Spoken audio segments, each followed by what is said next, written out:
The gig economy, as we know it, may be dead before summer. If you're an independent contractor or hire independent contractors, you won't want to miss this.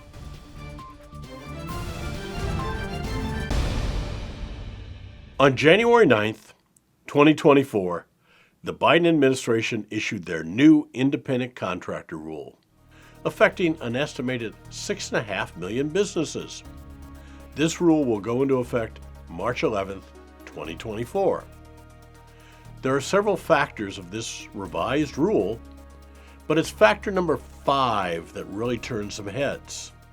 To quote the fifth factor, extent to which the work performed is an integral part of the employer's business function. This factor does not depend on whether any individual worker in particular is an integral part of the business, but rather whether the function they perform is an integral part.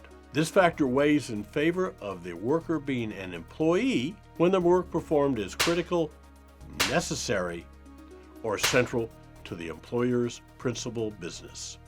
End quote. This is a very interesting and possibly the most substantial change, and potentially a way to end independent contracting entirely. Integral work is defined as if the work performed is necessary. If so, then the worker performing the work is an employee. Think about it. What business pays for work that is not necessary to the business? Also, the Internal Revenue Code, Section 162, requires that for a business deduction to be deductible, it must be, quote, ordinary and necessary expense paid or incurred, end quote. So, if the work paid for is to be deductible, it's required to be necessary. That means it's done by an employee, according to the new Labor Department rule for independent contractors.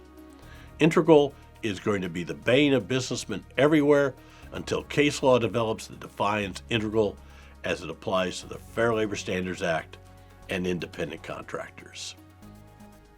Another factor to be considered comes at the end of the rule, which, to paraphrase, the worker, in this case an independent contractor, is in business for themselves as opposed to being economically dependent on the employer. Economically dependent? Aren't all workers economically dependent on the person who is paying them for work? I mean, they are paying you, right? I know when I work for somebody, I depend on them paying me. That's what buys food and pays the rent. That is economically dependent, right? It will be interesting to see what happens over the next few years as the courts parse this rule out. But for the time being, it's important to understand that the rule has been changed again. We provided a link to the new rule in the description of this video. If you'd like to stay informed about the latest developments in the business and payroll industries, be sure to subscribe to our channel. I'm Charles Reed with Get Payroll. Thanks for listening.